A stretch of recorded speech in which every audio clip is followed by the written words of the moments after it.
Yo, I used to watch a lot of self-help videos, read a lot of self-help books, and I watched a lot of motivational videos, and I used to follow all those motivational influencers. I also read a lot of motivational books. Always motivate you to do better, feel better, think better, all that motivational self-help talk. This is what I learned after all those years. A lot of that stuff, a lot of it, not all of it, but a lot of it is just reverse psychology and witchcraft. Because this is what ends up happening. What you do is you end up learning and believing everything that you have is not enough because you're always thirsting for more. You're always hungry for more. That self-help stuff, it never teaches you to be content and grateful where you are. Most of it is always teaching you to be a consumer and to hunger for more, never be satisfied, and cut off everybody who's not trying to be more than what they are. It doesn't teach you how to be content. It doesn't teach you patience. It doesn't teach you how to pray. It doesn't teach you how to be satisfied with where God has you at that current moment. You're always hungering for more. That's where those Forex scams come from. That's where those Amway scams come from. Because you always want more, so now you're following the wrong people and you're spending money you shouldn't be spending, investing in schemes to get rich, to boost your ego. That's what happens when you get caught up in that self-help religion and that motivational religion. Because it becomes a religion after a while. And you're never happy, and you're never satisfied, and you're never content. What we're supposed to be doing is once God gives you everything you need, and once you earn everything you need, food, clothing, shelter, your kids are satisfied, you got enough food, you got a car, you got a job. Once you have all your needs met, now it's time to get a pure heart. Now it's time to get clean hands. Now it's time to heal your soul. Now it's time to address that abused child that's still inside you. Because what you're really doing is hungering for validation and affection and attention and acceptance you didn't get as a child.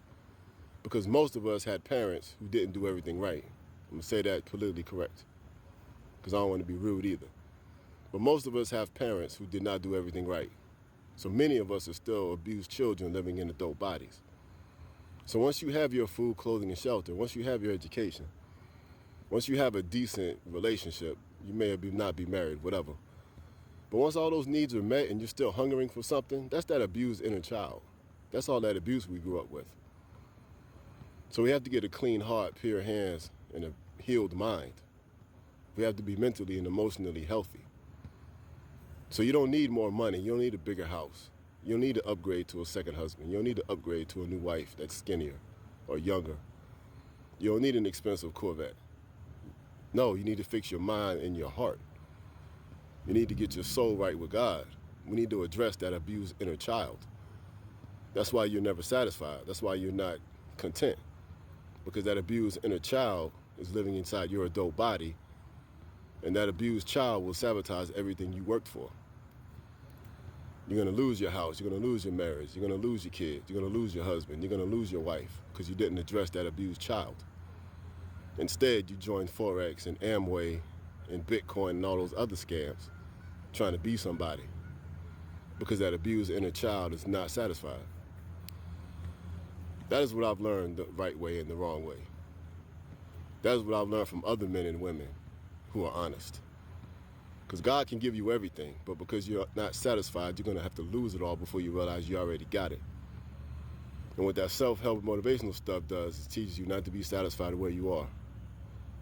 And then you end up losing everything, and that's when you realize you had it all already. It just wasn't enough because of that abused inner child. So for all of you who are content, excuse me, for all of you who have everything you need, these bugs out here or something.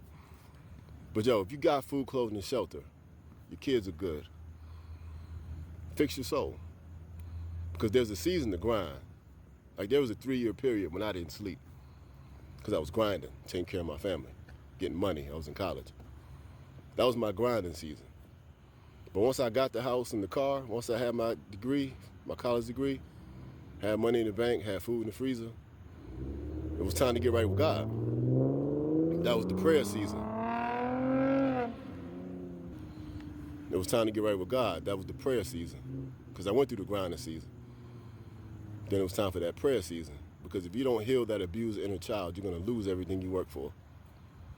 And it ain't the devil's fault. It's hungering for more. Then you get caught up with the wrong friends. You get caught up in those scams. You get caught up in those pyramid schemes. Then you throw away everything you had. Then you got to start your life all over again. Don't do that. Heal that abused inner child. Be careful with that self-help motivational talk, because it's going to constantly make you feel like you're not enough and you're not doing enough. And when your spouse doesn't agree with you, you're going to think your spouse is a hater, because a lot of that stuff is reverse psychology and witchcraft. Don't do it. Just get right with God as soon as you can. Because I'm willing to bet most of you, your lives are good enough. Just get right with God and he will take you to a higher level. You don't need a bigger house. You don't need a bigger job. You don't need more money. You don't need a faster car. You don't need a high-value man who makes more money than your husband. You don't need a younger wife. You just need God.